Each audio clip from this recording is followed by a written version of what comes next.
Ngiyabingelela. Namhlanje ngizoxoxa ngomsebenzi walinto okuthiwa ngumthanyelo. Umthanyelo ulomsebenzi omkhulu kakhulu kwabakholelwa esintwini sakithi. Uma umntwana oyinkazana emile amabele, abadala bathi liphuhla mponjwana.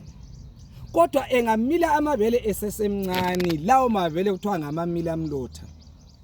Kumenza ukuthi amathuba akhe ukuthi azithwale sesemncane noma axhwale abe makhulu ngoba uyabe selandelelwa zimpongo sezimbebeja, isindebele ngisikhuluma lapho.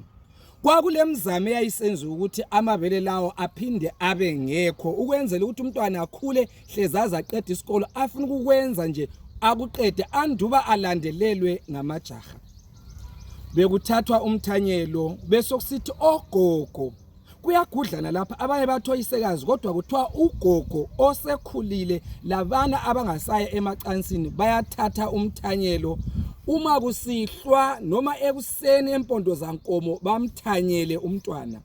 Bangamthanyela bathi ka 1 2 3 amabele lawo ayebuya after 3 years. Bangathanyela kuze kufika ka 5 years. Batsho njalo abadala.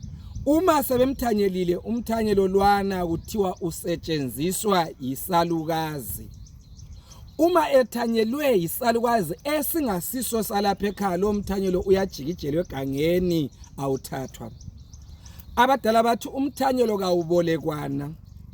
Emizini yesintwini kuba lo mthanyelo oweguma, owendlini ekhaya, lo mthanyelo bakhona edale ngaphandle komuzi. Umthanyelo wedale kawungene ekhaya. Bathe abadala umuntu engaganga ngomthanyelo uyakuloya ngendlela engazange ibe khona akuphambanisela izinto zakho. Ikanti kumthanyelo uphinde ube ngumuthi omkhulu kakhulu njalo futhi. Kuthiwa khona aluba umntwana oyinkazana elesilumo engathatha umthanyelo abesedinga inja ensikazi ayithanyele eqolo akhulume sithi phuma kimi, isilumo siyaphuma. Abesethatha impahla yakhe yangaphansi ayenza isiphambano ayigqoke isinja, siyaphela isilumo. Omunye njalo umsebenzi womthanyelo, umthanyelo kuthiwa ungawuchisa inyanga isanda kuthwasa ugeze ngawo, uyaxotsha nje zonke izinto ezimbi kukuvulele inhlanhla.